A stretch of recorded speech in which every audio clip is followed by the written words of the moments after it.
So, yeah, good afternoon. So a lot of people talk about Minipack. So a lot of people talk about SONiC. So in this session, I talk both SONiC and Minipack. So I'm gonna talk about enable PIM card hot swapping in SONiC on AdCore Minipack. So this is the basic agenda, and so we have the objectives and Minipack give an introduction to Minipack, and as well as we are going to show you how the challenges doing this for the hot swapping, and I'm going to introduce the hot swapping implementation and give them experimental results and the future work. So because the Minipack, with our objectives, we want to capture the Minipack PIM card plug-unplug events, and also in the SONiC, we bring up the cards or drop off the cards when the events happened. So let's give the introduction to the Minipack. So we some market research showing that over 20% switch used in data center is white box plus open source software, so AdCore is leader of the white box products, and so of the white box products, and most support SONiC. So Minipack is the new platform. So this is the modular design. This use the building blocks, and based on Broadcom Tomahawk 3. They support two types of the cards. The ones is the 100 gig port and 400 gig port. And hardware is plug play and enabled. But right now we're doing is the software. And it's a small size and lower power. So if you compare these two pictures, the left is the traditional switch, and the right is the Minipack. So we see that they have the cards, the PIM cards. So this is the front panel, the view. We have two tabs. In the left is the cards of each port. It's the 100 gig.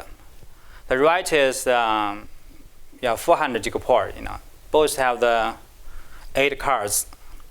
Totally is 12.8 tera switching bandwidth. We show that there's a plug-and-play hardware. They have 8 cards with PIM card. And the leftmost is the SCM module. That's for they have for management port, and they have for the console. It's just control card. So for applications, we're targeting this one. We are targeting both for the typical the span leaf architecture. I think SONiC can both layer. Even the leaf layer or the fabric layer, or span layer, because it's the modular design, very flexible and very high port density. So as here we talk about PIM card hot swapping requirements. So even though AdCore are already porting the SONiC to Minipack, but because SONiC doesn't support dynamically add or remove ports. So this is the issue. Also, the SONiC reboot on the Minipack take a long time. If you wanna, if you don't support plug and play, that's just time consuming. So. And for the spine layer switch, in data center, we need this kind of flexibility for the ports can dynamically change.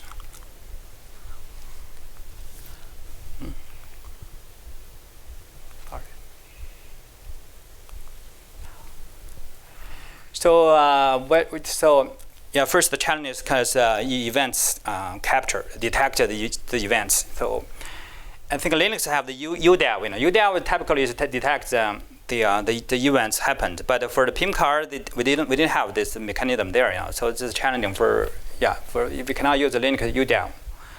And NetLink here can report some like a port change, route change to user space, but it also doesn't work with the PIM card. This doesn't work. Yeah, another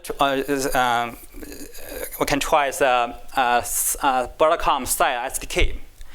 They don't have the knowledge of the PIM card. It's not part of the Broadcom style or SDK.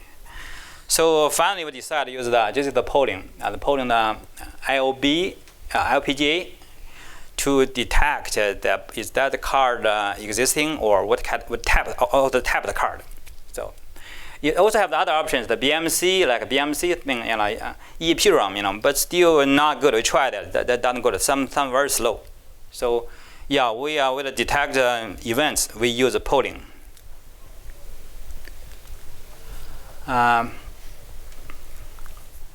So next challenge is the port bring up. Broadcom doesn't support dynamic port adding and removing. So current the SONiC, what they did is that they have the static ASIC config when the SONiC boot. So this it doesn't change after booting. So also the org agent port org SWSS doesn't allow dynamic add and remove. This also assuming it's fixed. The ports is fixed. So we have to figure out a way now to dynamically configure this PIM card. When the PIM card is present, and we should know that is the new card is added, removed, and also know the card tap.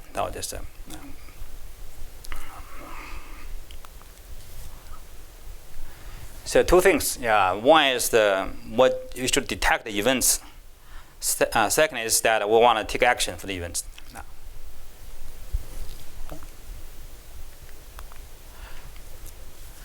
So with the polling the events, so we use polling for the presence of the PIM cards, and we have dedicated periodic daemon called PIMD to polling the LB FPGA to know that as the PIM card presence and the status. We know that and all the taps. So we design a kernel driver that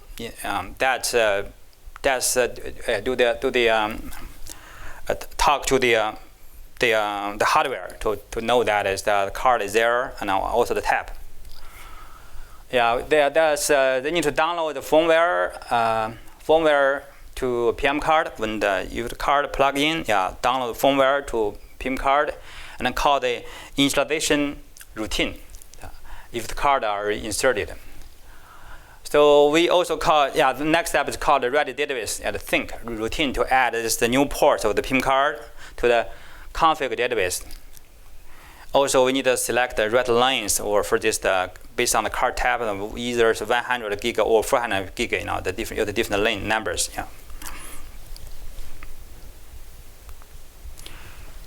So here is showing that the event capture. So the right side is the driver, the kernel, the small driver there. They're checking the PIM card status.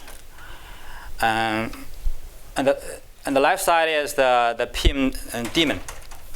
So we put the PIM daemon, PIMD, in a platform monitor because this feature is the platform dependent, because the Minipack is specific. So the PIMD keeps call the driver functions to detect the current PIM card status, and also based on that to update the ready database.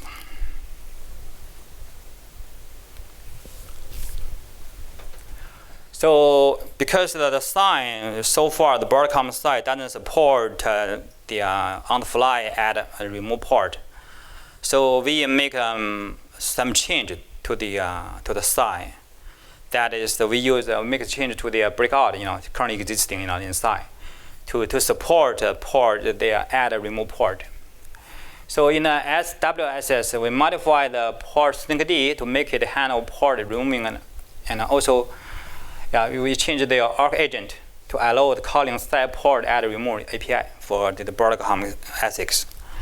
So this involved that just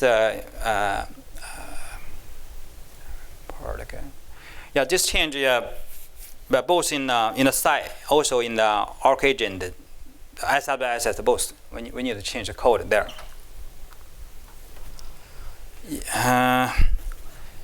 Just a diagram showing that the call flow, So when a PIM card insert and when the PIM detected, they're gonna what they do is that they add the port of the card to the config DB, and then based on the Redis database publish and subscribe, the mechanism, the port syncd knowing that change and to update the application database, and also the Redis that publish this information to use the org agent doing that, so get the change, and call the site API to add the port to the site. This go to the hardware, and the kernel, that's called site API to add host the interface, because we added port. This go to the ASIC, but the Linux, because the SONiC is based on Linux, that the Linux system should also have the interface there. That's the call host the interface called API. Create the interface and abandon this interface, the host interface, with the interface with the port added in the ASIC. We need both.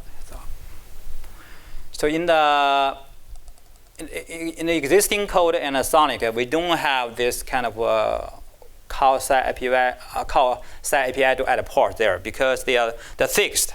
When the system booting up, they're assuming already there. So this is what we did, in this hot swapping.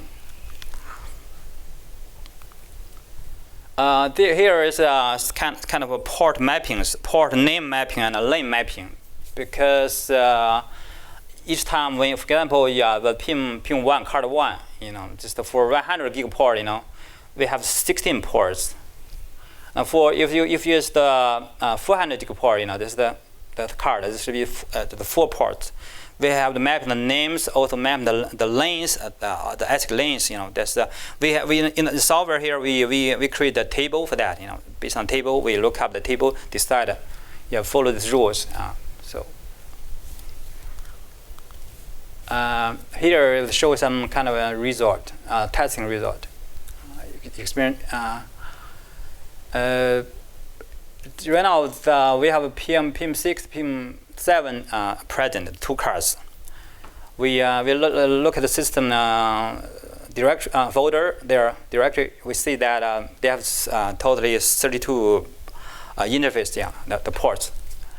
After I remove unplug one PIM7, we look at that. You see that it changed. This right now is the only 16 interfaces. Only one. That's for one card. And after plug back, we see all this 32. All the 32 ports are back. So we have the hot swapping demo, the live demo, in our booth, in a booth B11 there, right now it can, So welcome to visit us, there we can show that the traffic is loading there. So. I'm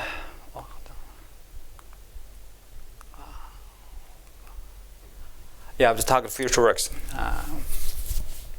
Right now, so the port bring up a little bit slower because the firmware is not optimized. That take time. So we need to figure out a way to change the firmware to use a multicast or some kind of concurrent mechanism to make it faster. So, also, right now, what we did to finish that is what we did is we call the polling. It's not event driven. In the future, we want to do that, so that's more efficient. I heard that in the SONiC community, the port breakout, dynamic port is ongoing on, the project. If that is done, probably we can tuning our design or our implementation. So. There's the pictures showing that. yeah, Minipack from panel view, and so they have the website. You can take a look. Yeah, some call to actions. Because one thing is the Broadcom design doesn't support dynamically add a remote port. So if we want to take some actions to make that without that work. And also we are waiting for the breakout part breakout feature. So if after it's done, maybe we are tuning our code. Yeah, that's it. So yeah, questions?